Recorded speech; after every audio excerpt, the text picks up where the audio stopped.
What is up, guys? Welcome back to another episode of Elite Weapons. Never thought I'd be coming back to this, only for the Pytech loophole, which I have to get Master Prestige 13, and I'm almost at Master Prestige 10, which I want the Iron Thunder Tusk from there as well. I just want the Thunder Tusk and the loophole. That's all I want. I also want the Whirlwind and the Ravager, which is something you can't get from Prestiges. But today we're going to be talking about the Ohm Unending, which is such a weird variant.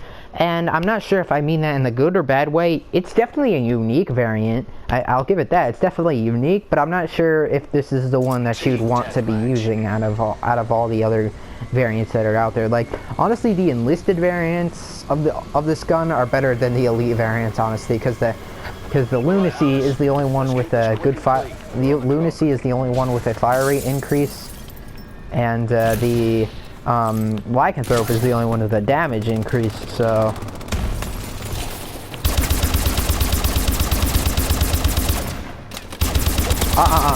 Die, thank you.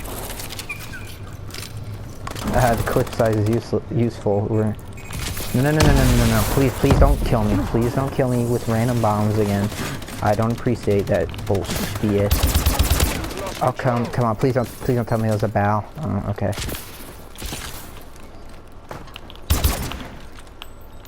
Alright.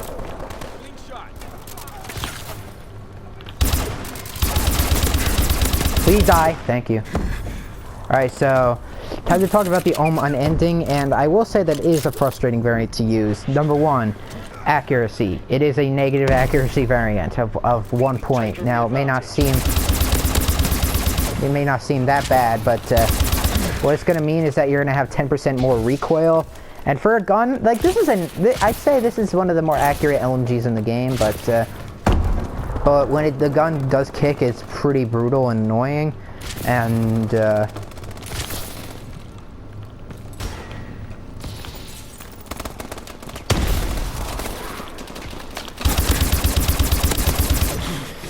when the gun kicks, it is pretty brutal and annoying, so the accuracy is annoying for two reasons. One, I just said the kick is annoying, and number two, you can't even put a foregrip on it to correct it.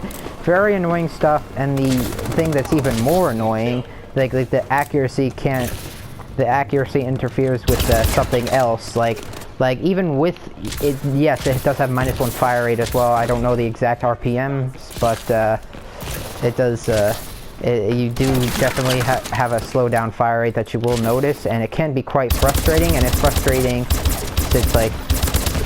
since the guns will still kick up even if it's firing slower. You think it's more accurate if it fires slower, but it really isn't, and with the fire rate slowed down, your time to kill is going to be increased, and with that kick, it's pretty frustrating. And I will recommend, I will say why the fire rate is I will say why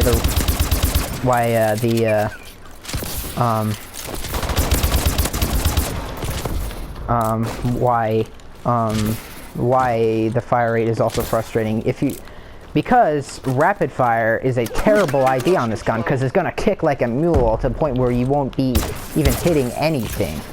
So that's why I prefer to deal with the fire rate and the accuracy the way it is, and I don't want to make it worse. The fire rate is going to be nice, but I'm not sure if I want to deal with such a hard kicking gun that I can't even hit anything. It's very frustrating. And then after that downside, we also have a -15% range on your 3-shot kill. This weapon only gets 3 and 4-shot kills. There's no higher or lower. It's only 3 and 4-shot kills. And with that -15% range, this means that you're going to have a closer 4-shot kill range. This gun does have an extremely long 3-shot kill range, but it does drop down to 4. The Lycanthrope is the only one that doesn't drop down to a 3-shot kill, so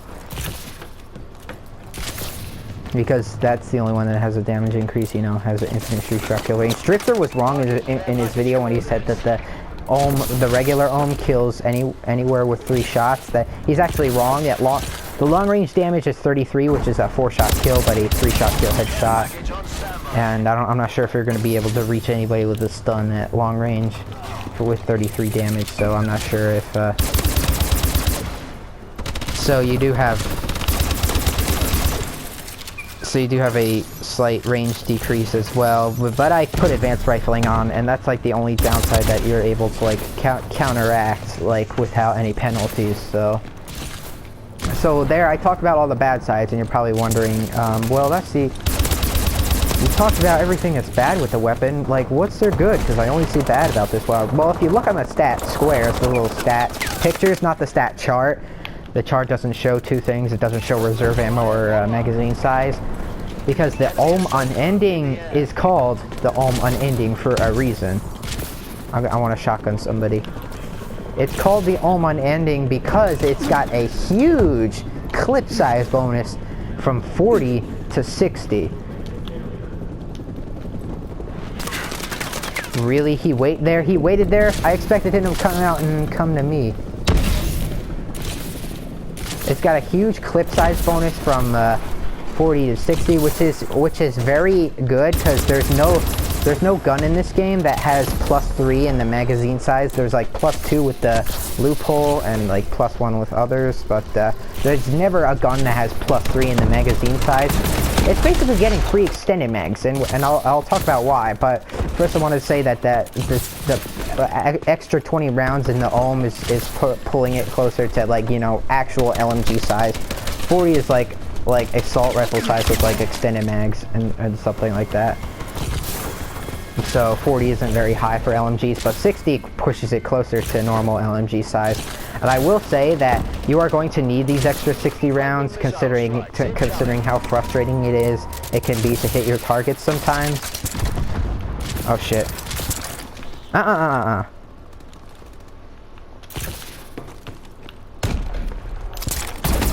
Stop!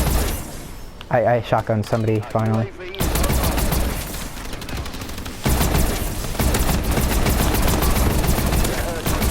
Oh shoot. So.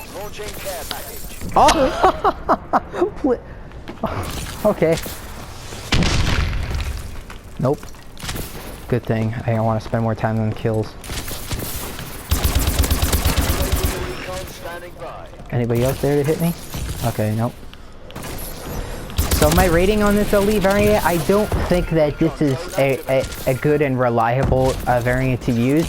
It's definitely unique, and it's totally fine if you want to use it.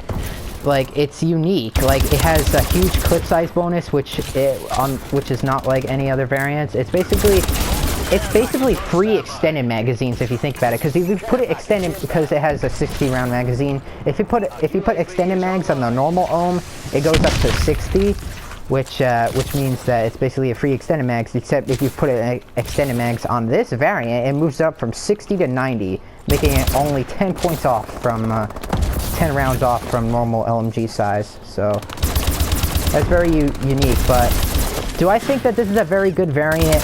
Not really. There's worse Ohm variants in the game, but I really don't think that this is a very great elite variant, because you can just put extended mags in the normal Ohm and without the penalties, if you know what I mean. But if you want, but I think I definitely recommend extended mags for this one to make it like a true LMG. Yes, I would recommend extended mags, even on top of the Ohm Unending, which has, you know, already a huge clip size bonus. But yes, it is still something that I would recommend, because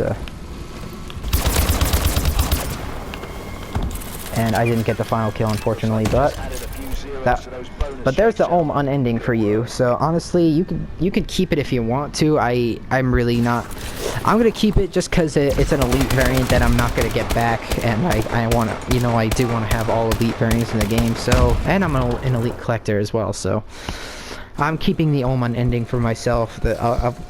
Especially since the royalty variant is not the Unending. That's why I want to keep the Unending for myself. But there's the Ohm Unending for you. So it's unique if you want to keep it.